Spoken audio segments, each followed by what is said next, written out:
I feel so strongly that the reason I'm here is I dream big dreams.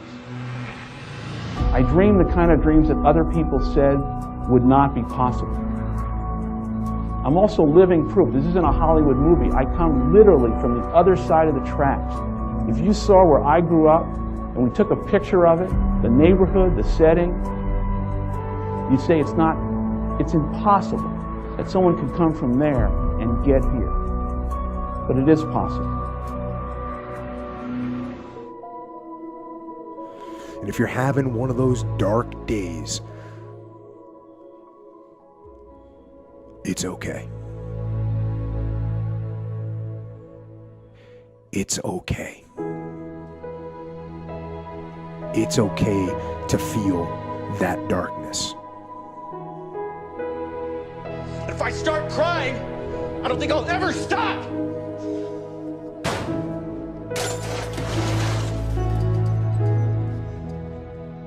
If you're going through a divorce right now, if you're going through a financial problem right now, if you're going through an illness right now, if you are going through any form of crisis right now, I know you might not even want to get out of bed in the morning. It might be that bad.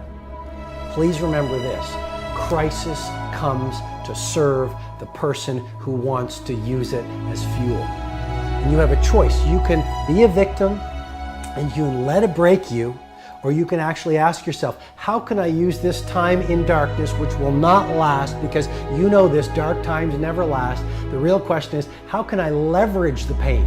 How can I leverage the darkness? How can I leverage the heartbreak so it grows me, so it makes me stronger, so it makes me wiser, so it allows me to tap into the greatest of virtues of humanity.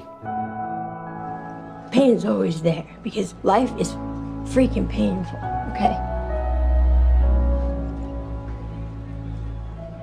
But suffering is a choice. And if you've got in your mind that you think that people don't understand, that's okay. They don't. But you do. You know darkness. You know evil. But more important than that, you know good. You know light.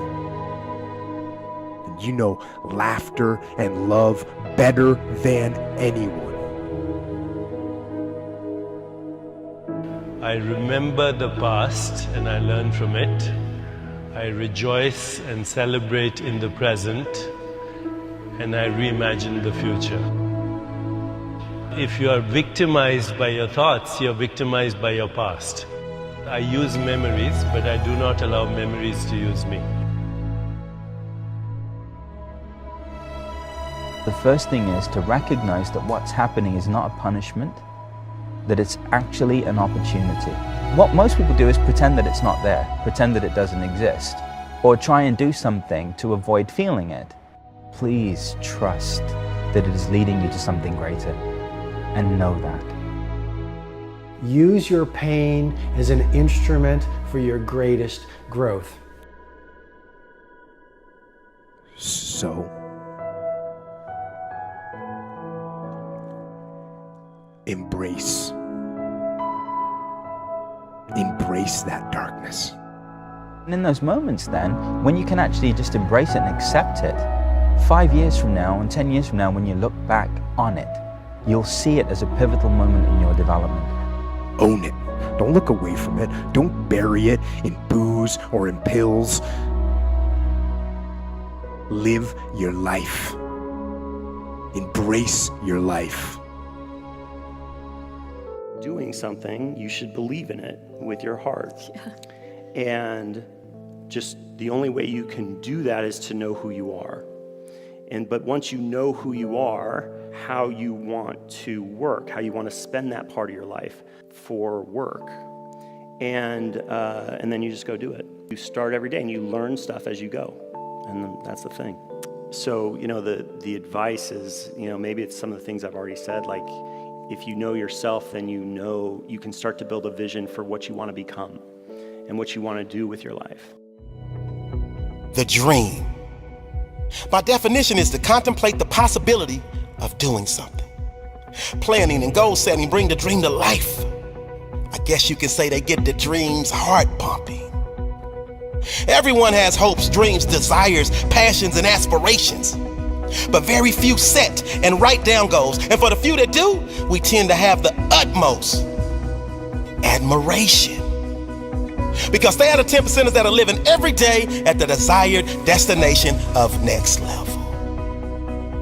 I guess you okay living low like bass while you watch them live high like treble. But see, there's no reason for you to settle when you can win and get a medal by simply setting your goals on a daily basis. In most cases, when the goals are executed and the dreams become reality, them frowns quickly turn to smiling faces. See, execution is worshipped, but without goals or a plan, the execution is dead. #executed. When in reality, it's your goals that should be executed. I guess you don't understand that success is so therapeutic. I heard somebody say people that don't have goals work for people that do. Without goals and a plan, your life is just standing still like a statue.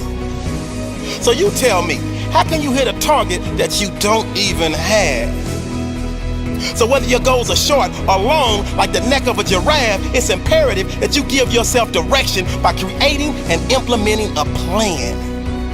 And once that plan is in place, you instantly have clear vision, and now you can stand tall with your head up high, because now you know what to do and when to do it. And thus you're prepared when opportunity knocks and well on your way to living life affluent.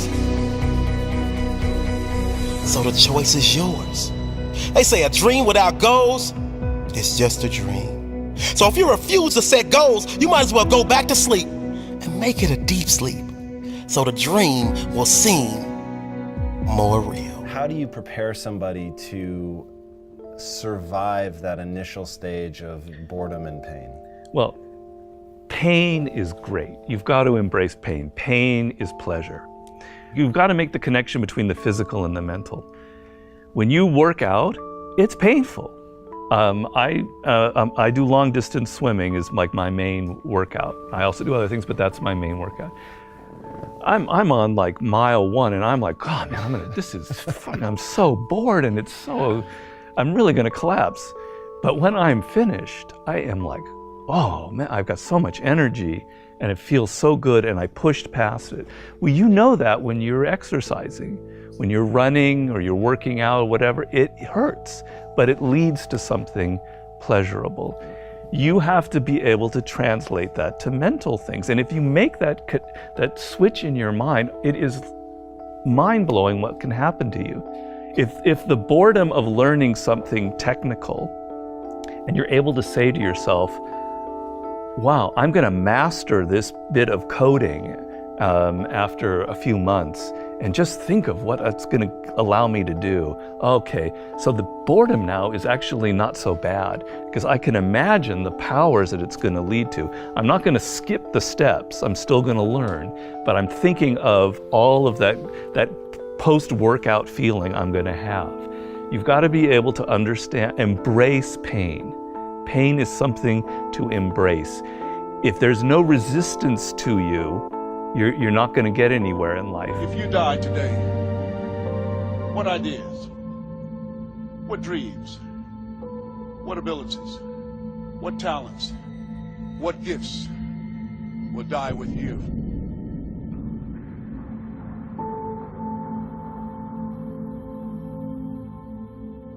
Last August, I was told that in all likelihood I had 3 to 6 months left to live. So I think the only advice I can give you on how to live your life well is, first off, remember, it is not the things we do in life that we regret on our deathbed. It is the things we do not. Hey, I don't care who you are, what race, what age, what gender. I don't care about any of that stuff.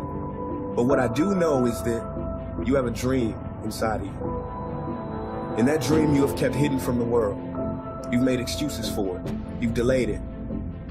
You've listened to people telling you to be realistic. But deep down in your heart, you know that you're not living to your potential. Where is the wealthiest place in the world? Do you know? It's not China. It's not Dubai. It's the graveyard. Because in the graveyard, you will find inventions never invented, businesses never erected, songs never sung, books never written, ideas never nurtured, people never realized. Because they were scared to take a risk. Scared like you. A lot of people die full of their dreams, full of talent, full of ideas, full of skills, full of intelligence and abilities that they never reached for. They never tapped. They never got into. They never used it. Never used it. But you want to know something else? You're not in the graveyard yet. And we get one life, right? And every passing moment, we will never get back again. See, this present moment is so precious. We have to be here. We have to be in it and make the most of it. We have to live our dreams now because they are possible.